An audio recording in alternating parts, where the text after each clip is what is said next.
Hello, America! In anticipation of the upcoming midterm elections, Fox News correspondent Jesse Waters coined a new term, Beyoncé voters. According to Waters, Beyoncé voters are single ladies who depend on the government because they're not depending on their husbands. Because it's impossible to be strong and independent and also identify as a single woman, apparently. So in honor of Mr. Waters, I thought I would do a Beyoncé voter-inspired makeup tutorial. First step is foundation. I'm using a shade called Rhetoric by Condescending Politician. It feels so good to be slapped in the face with rhetoric by a condescending politician. I love how valid I feel right now. Next up, primer. I'm using Women in Office. And feel free to liberally apply, because women make up 50% of the population but only 17% of Congress. It's virtually impossible to underuse it at this point. You can always use more women in office. So my darker shadow today is called Minimum Wage. This product only comes in minis, so you'll probably run out pretty quickly and the coverage won't be great, but you'll just have to make do with what's there, you know? The second shadow I'm using is called Equal Pay for Equal Work. This product actually comes in men's and women's, but women only get 78% of what men get. Some people swear that it's a myth or that it's basically the same thing, even though it's not. For liner, I'm using a felt tip liquid pen called Female Breadwinner. 40% of households with children have female breadwinners,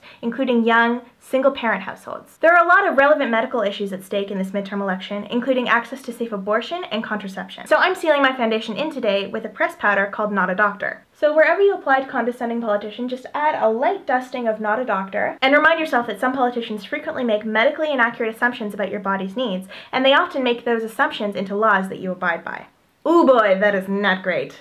For blush, I'm using additional measures. In a lot of states, there are more than names on the ballot. Voters are also making decisions about major issues like personhood and healthcare, so definitely don't forget about additional measures. And finally for lips, I'm using my favorite shade, Independent Woman. Because bitch, Beyoncé out-earned her husband last year. She doesn't need to rely on anybody, and she asks for what she wants. In the past, statistics have shown that young, unmarried women just don't show up to the polls on voting day. Because of those numbers, politicians tend to ignore or completely misinterpret the needs of our demographic. On voting day, don't let other people speak for you. Register to vote now and check out Cosmo's new #CosmoVotes campaign for election coverage. Thank you so much to Cosmopolitan.com for inviting me to collaborate with you guys on that video. If you like this video, click subscribe. I come out with a new video every single week. And if you're feeling social, you can find me on Twitter, find me on Facebook, or you can find me on my website, which is also a Tumblr site. That's all for now, guys. Bye!